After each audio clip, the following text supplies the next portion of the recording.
Brought to you by TechnoSpark 20 series smartphones. Bhanu ji, supreme court के पूर्व जज हैं मदन बी लोकुर। उनका बयान आया है कि जो फैक्ट पब्लिक डोमेन में है, अगर मैं होता तो अरविंद केजरीवाल को बेल दे देता।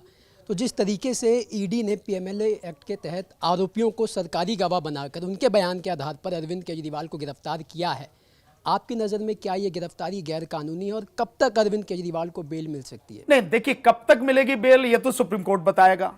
लेकिन एक बात, एक क्रिमिनल लॉ का सिद्धांत आपको बताता हूं जिसको सब किसी को जानना बहुत जरूरी है। आरोप हैं, वो आरोप अभी सच साबित नहीं हुए हैं। और हमारे देश का जो कानून है, विशेषकर जो क्रिमिनल लॉ है, वो इस बात पर आधारित है। उसका जो बेसिक प्रिंसिपल है वो ये है कि चाहे 100 के 100 गुनहगार छूट जाएं, पर किसी भी बेगुनाह को सजा नहीं होनी चाहिए। और इसी आधार पर दो चीजें की गई कि जब तक सिद्ध नहीं होता हर व्यक्ति बेगुनाह है, जब तक सिद्ध नहीं होता। और इसी आधार पर सुप्रीम कोर्ट ने बार बार कहा है कि bail is rule and rejection is exception. Bail देना यह नियम है और उसको खारिज करना या ना देना, रिजेक्ट करना, यह अपवाद स्वरूप होता है। ये जितने भी आरोप हैं, अगर आप ईडी की बात करते हैं, ईडी पे हजारों मुकदमे हैं और शायद 23 मुकदमों की बात अभी चल रही है कि उनमें फैसला हुआ, और उसी के लेके कहते हैं ईडी के 90% से जो उनका ज्यादा रिजल्ट है।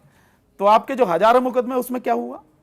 और अभी आप इंडियन एक्सप्रेस की न्यूज अगर कल की देखें, जो छपी है कि जो भ्रष्टाचार की बात सरकार कर रही है, उस भ्रष्टाचार में पिछले सालों में, 9 सालों में 25 ऐसे लोग हैं, उनके नाम बाकायदे दिए हुए हैं, कि जिन पर आरोप भ्रष्टाचार का लगा, हजारों करोड़ के भ्रष्टाचार का, और वो व्यक्ति बीजेपी में आ गए।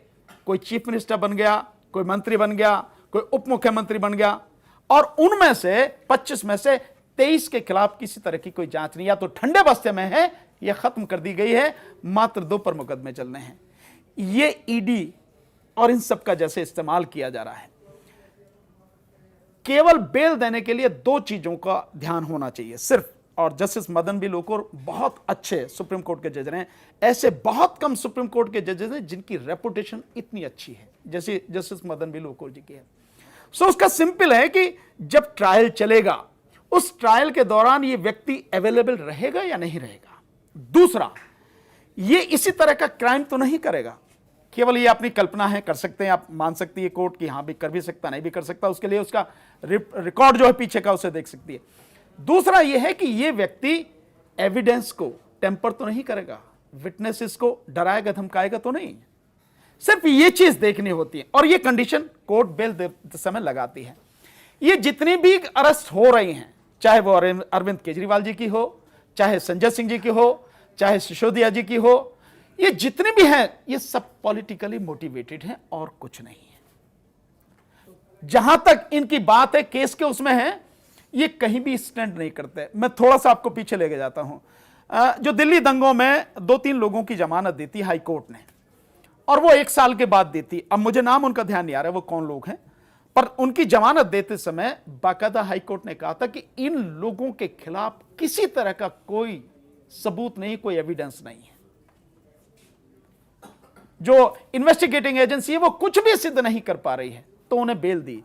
मेरा यहां एक सवाल है, जब आप ये कह रहे हैं कि इनके खिलाफ कुछ नहीं है, और वो किस समय हो रही है चर्चा?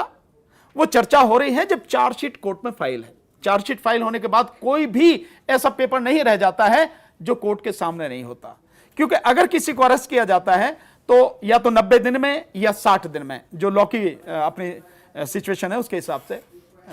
तो 90 दिन में आप चार्जशीट फाइल नहीं करते हैं तो टेक्निकली उसको बेल मिल जाती है, जैसे आपने आरुषि के कांड में देखा होगा, बाद में उन लोगों को मिली जिनको बाद में आरोपी बनाएगा। और अगर 90 दिन में आपने चार्जशीट फाइल कर दी तो सब कुछ कोर्ट के सामने है, हाई कोर्ट के सामने है। हाई कोर्ट को पावर है एफआईआर क्वेश करने की, चार्जशीट क्वेश करने की। हाई कोर्ट सारे आर्गुमेंट सुनने के बाद बेल देती है और यह कहती है कि इनके खिलाफ कुछ नहीं है। तो हाई कोर्ट ने उसी समय एक ऑर्डर पास क्यों नहीं किया कि जो इन्वेस्टिगेटिंग एजेंसी है, जो आईओ है, जिसने सब कुछ किया है, उसके खिलाफ सेक्शन उसमें 182 में और 211 में एफआईआर दर्ज कराओ ना उसको। और कहो इसको लो कस्टडी में इन्वेस्टिगेशन करो। वो तो नहीं किया ना, वो करना चाहिए था। और जब तक ये सारी चीजें नहीं होंगी ना, बेगुनाह लोगों को जेल में डाला जाता रहेगा, कानून का मजाक बनाया जाता रहेगा। और ये किसी के भी साथ हो सकता है, आपके साथ भी हो सकता है, आपके साथ भी हो सकता है। अगर आप सत्ता के करीब हैं शायद बच जाएंगे, जिस दिन सत्ता के करीब नहीं होंगे किसी के साथ कुछ भी हो सकता है। तो मैं ये मानता हूं कि बात जो होनी चाहिए कानून की, संविधान की और न्याय की होनी चाहिए।